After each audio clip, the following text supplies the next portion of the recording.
নমস্কার সকলকে। ভালোবাসার রান্নায় সকলকে স্বাগত। ভালোবাসার রান্নায় আজকের রেসিপি বাটার গার্লিক এগ। খুব সহজে আমি কি করে বাটার গার্লিক এগ করি সেটাই তোমাদের সকলের সঙ্গে শেয়ার করছি। এই বাটার গার্লিক এগ তৈরি করতে যা যা লাগবে তা হলো ডিম, সামান্য একটু সাদা তেল, প্যাকেটজাত যে দুধ সেই দুধ নিয়েছি আমি নর্মাল টেম্পারেচারে থাকা। এছাড়া লাগছে 2 চামচ রসুন কুচি, 1 চামচ ধনেপাতা কুচি আর ছোট 1 চামচ কাঁচা লঙ্কা কুচি। এছাড়া লাগবে সামান্য একটু ময়দা, লাগবে একটু চিলি ফ্লেক্স, গোলমরিচের গুঁড়ো, মাখন, নুন, আর যেটা লাগবে সেটা হলো এই অরিগ্যানো। এখন অরিগ্যানো সব মুদিখানার দোকানেই মোটামুটি পাওয়া যায়। এই জিনিস কটা দিয়ে খুব চটপট একদম 5 মিনিটে তৈরি হয়ে যাবে বাটার গার্লিক এগ। আমি যেভাবে করি চলো শুরু করি আমরা রান্নাটা। এবার শুরু করি। এখানে 4টে ডিম আমি ভেঙে নিয়েছি। এর মধ্যে আমি অল্প করে নুন দেব। নুন কিন্তু আরেকবার দিতে হবে, সেই বুঝে নুন দেব। অল্প নুন দিলাম, সামান্য একটু গোলমরিচের গুঁড়ো দেব, আর দেব অল্প করে একটু চিলি ফ্লেক্স। এইগুলো দিয়ে আমি ভালো করে এটাকে মিশিয়ে নেব। মিশিয়ে নিয়ে ভাজবো। দেখছো তোমরা, খুব সামান্য একটু সাদা তেল দিয়েছি যাতে মাখনটা জ্বলে না যায়।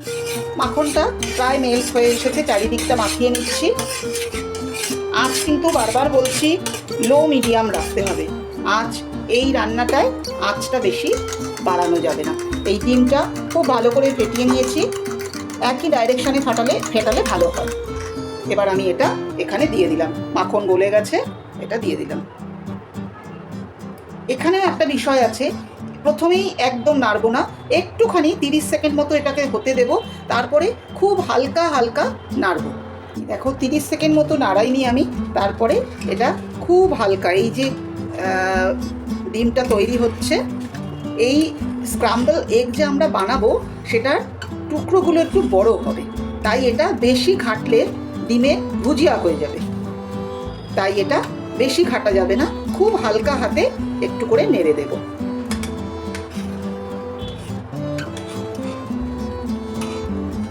যেবার যেদিকে ডিমটা যায়, আঁচটা কম থাকলে দেখবে এটা খুব একটা অসুবিধার কিছু নয়। চারিদিক থেকে সরিয়ে সরিয়ে এই স্ক্রাম্বল এগ যে হবে সেটা কিন্তু বড় বড় হবে, সেখানেই এটার মজা। এই দেখো এগুলো। এবার কিন্তু ডিমটা পুরো ভাজবো না, 90% কুক হয়ে গেলে এবার আমি এটা নামিয়ে দেবো। ওই একই প্যানে সামান্য একটু সাদা তেল দিয়েছি, মাখনটা যাতে জ্বলে না যায়।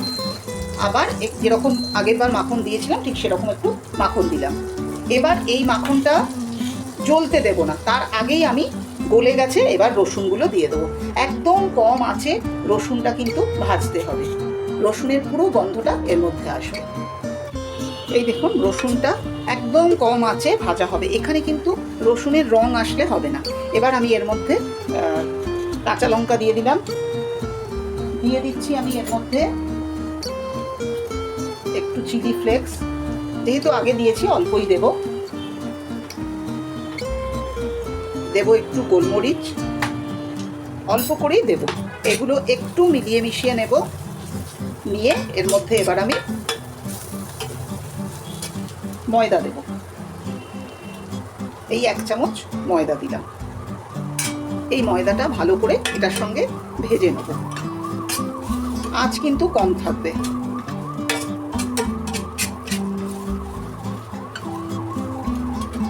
ময়দাটা ভাজা হয়ে গেছে। এবার আমি এর মধ্যে 1 কাপ দুধ দিয়ে দেবো। আপনাদের বলেছিলাম প্যাকেটজাত দুধ, নর্মাল টেম্পারেচারে থাকা সেই দুধটা দিয়ে দেবো। এইবার খুব ভালো করে এই কম আঁচে এটাকে কিন্তু আগে একটু ফুটিয়ে নিতে হবে। এটা ঘন হয়ে আসছে আস্তে আস্তে। এবার আমি এর মধ্যে নুনটা দিয়ে দেবো। আগের বার নুন দিয়েছিলাম সেই বুঝে নুন দেবো। এই নুনটা দিয়ে দিলাম।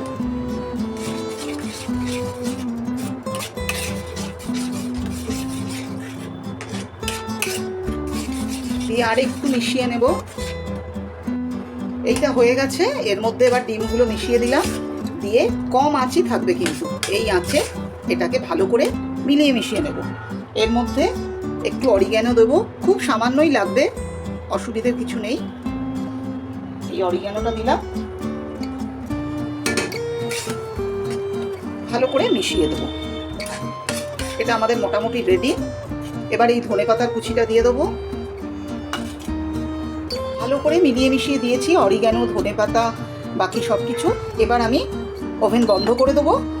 শুধু আমি যেহেতু অনেকে মাখনটা যখন রসুন দিয়ে ভাজেন বেশি দেন, তো আমি যেহেতু ঘরোয়া উপকরণ আর তেল মশলা কমে রান্না করি, তাই আমি সেই সময় মাখন কম দিয়েছিলাম। এখন এই কোয়ার্টার চামচ মাখন দিলাম, দিয়ে এটা নাড়াচাড়া করে ঢাকা দিয়ে রেখে দেবো, যাতে এর ক্রিমি টেক্সচারটা ভীষণ ভালো হয়।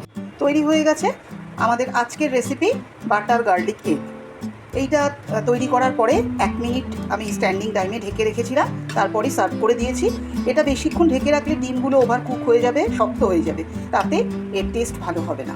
আপনারা সকলে তৈরি করুন, ভীষণ সুন্দর খেতে, একদম অন্যরকম স্বাদ, আর খুব তাড়াতাড়ি আপনারা নিজেরাই দেখলেন 10 মিনিটের মধ্যেই হয়ে গেল। আর যারা ছোটরা তোমরা আছো, বাইরে থাকো, তাদের জন্য এটা একদম আইডিয়াল। খুব ক্রিমি টেক্সচার হয়, নরম হয়, ডিম মুখে দিলেই গলে যাবে, এত সুন্দর খেতে হয়। তোমরা নিজেরা এটা তৈরি করো, করে খেয়ে আমাকে জানাবে। ভালো লাগলে লাইক করো, কোনো সাজেশন থাকলে কমেন্টে জানিও। আমার চ্যানেলটাকে সাবস্ক্রাইব করো। সকলে খুব ভালো থেকো। নমস্কার।